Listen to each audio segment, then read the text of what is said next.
want to make sure that your baby is drowsy but awake. That is so important. I do have a few tips for you guys. This is not going to work for every baby, okay? All babies respond differently, and some babies, it's going to take them longer for them to kind of learn how to self-soothe.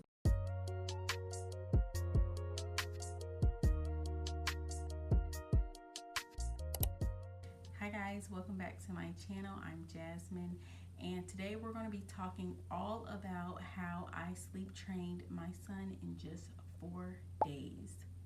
Okay, so I'm going to be talking about my son, and if you don't know, he's my second child, because I knew nothing about sleep training with my first child, my daughter Callie.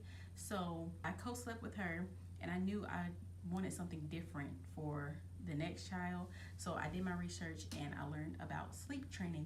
So I'm going to be looking at some notes on the phone.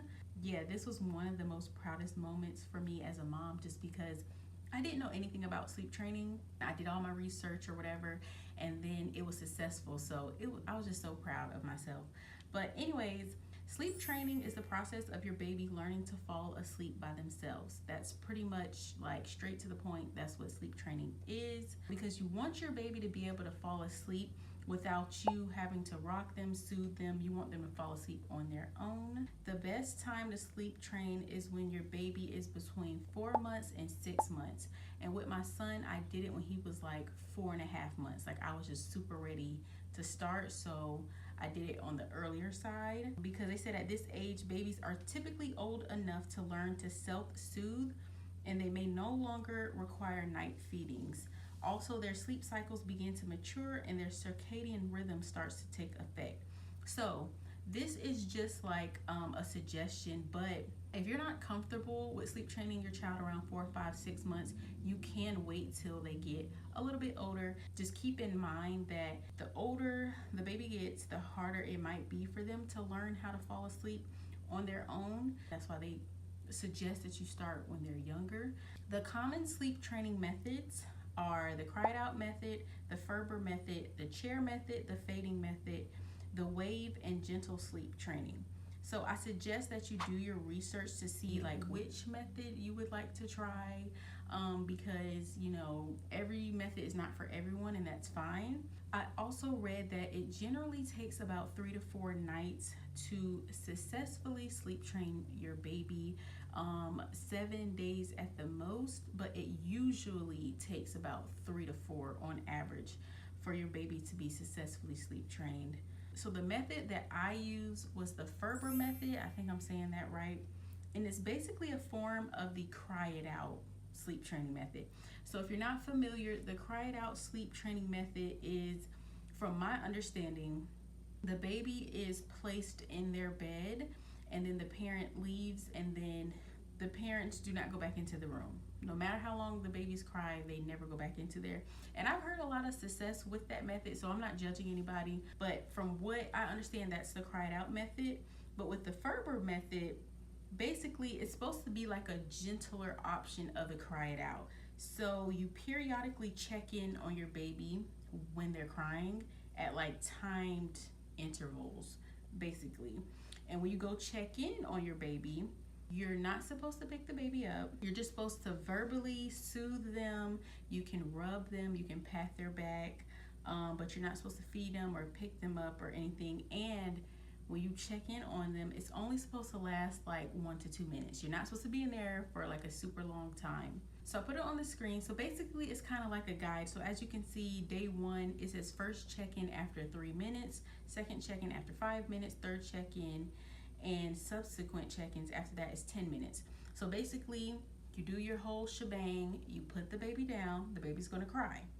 You walk out of the room and you get a timer and you put 3 minutes on that timer. After 3 minutes, you go back in the room, you soothe your baby. Mommy's here, it's okay, like it's time to go to bed, and you know, say whatever you need to say in a gentle, soothing voice. So you wanna rub them, their belly, their foot, whatever you wanna rub their face, and just let them know, you know, probably gonna have to wipe some tears away and let them know like mommy's here. Then you only stay in there for about a minute or so. You leave, the baby's gonna cry again.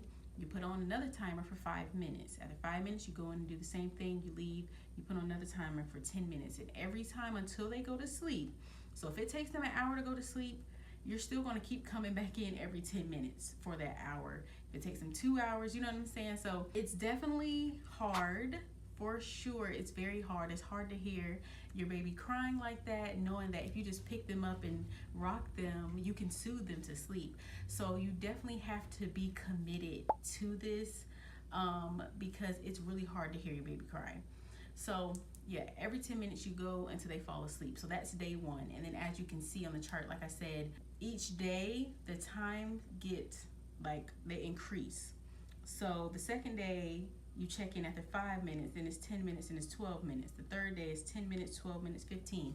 So like I said, they just get longer. And basically what happens is they learn how to soothe themselves when they fall asleep. So like with my son, by day 4 of doing this, I didn't have to go back in. After the second check-in, I didn't have to go back in. He was asleep.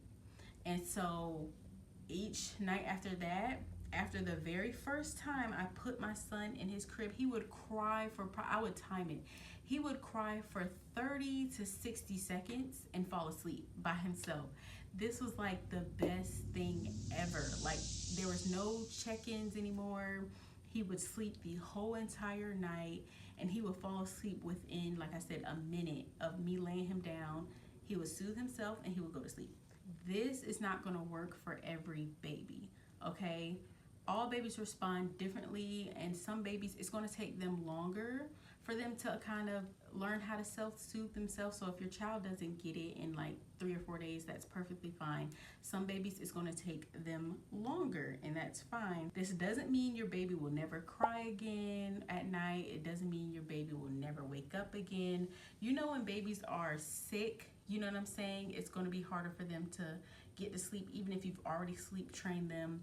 When they're teething, what else? When they're about to hit like a developmental milestone, like crawling or standing up or walking, you're going to have rough patches, which is understandable. With anything, you're going to have rough patches, but you're giving your baby a solid foundation so that even after they're sick or anything like that, they know how to go right back to sleep. They just get right back into the groove of how things were because they have that foundation of how to fall asleep on their own. I do have a few tips for you guys. You don't want to start sleep training when something big is happening, like you're moving into a new house, you're going on a vacation, your work schedule is changing, or if the baby is sick. It's going to be harder for them to learn how to fall asleep when there's a lot of changes going on. So you want to really think about the time, you know, carve out that week that you know that it's not a whole bunch going on. It's like the same routine going on for, you know, to start the whole sleep training. The second one is you also want to wait for when your baby is no longer feeding at night. So if your baby can go the whole night without feeding, that's going to be the perfect time to start, because you don't want to have to keep going in there to waking them up to feed them. And then also, you don't want to confuse your child. So like if you're starting sleep training and you're going in there to soothe them and just to rub them, and then sometimes you're going in there to feed them with a bottle or the boob, you don't want to confuse them. They don't know if they're getting a feed, if they're soothing or whatever. So you want to kind of wait till they're weaned off of their nighttime feeds. Another important tip is you want to make sure you establish a nighttime routine, like a bedtime routine. So for me with my son, we would always do a bath, a book, and a bottle. And then I also had a sound machine, you know, like the white noise sound. I would turn that on too. And I would do it in the same exact order. So he would know when he's getting that bath, I'm rubbing him down. And it's also giving him a little massage, you know, a little infant massage with the lotion, putting on his pajamas. We're reading a book.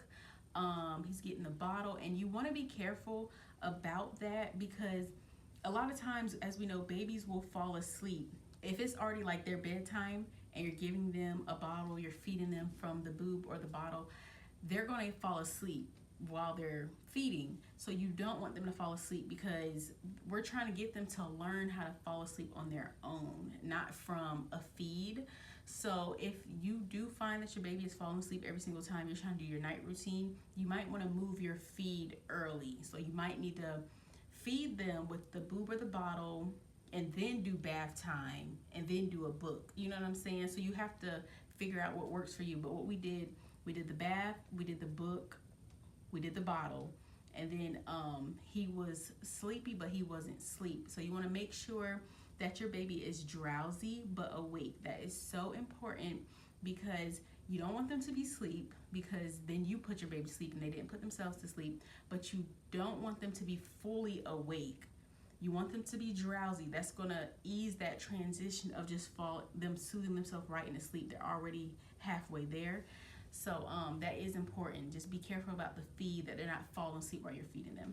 And then we had a white noise machine. I'll put it on the screen. I forgot which exact brand it was, but I love this machine. Like, as soon as I turned that white noise machine on, my son, like, you can see, he's only 4.5 months, but he already understood, like, it's about time to go to sleep. Like, you can just see it, like, he just got real sleepy and stuff like that, and he knew he was about to go to sleep. So you definitely want to establish, it's not hard either, because I didn't have that before I started sleep training, but have a nighttime routine.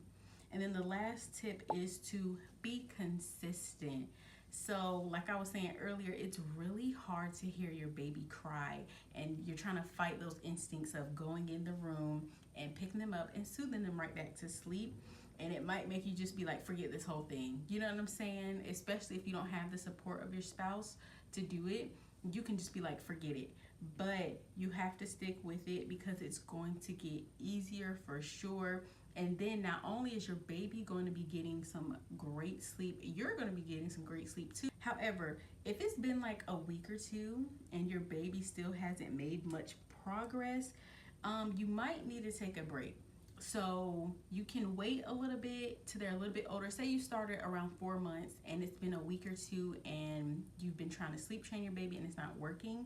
You can take a break and wait till they're maybe like 5 months, a little bit older, and then try the method again. Or you can try a different method. So maybe your baby just did not like that method and they didn't take to it very well.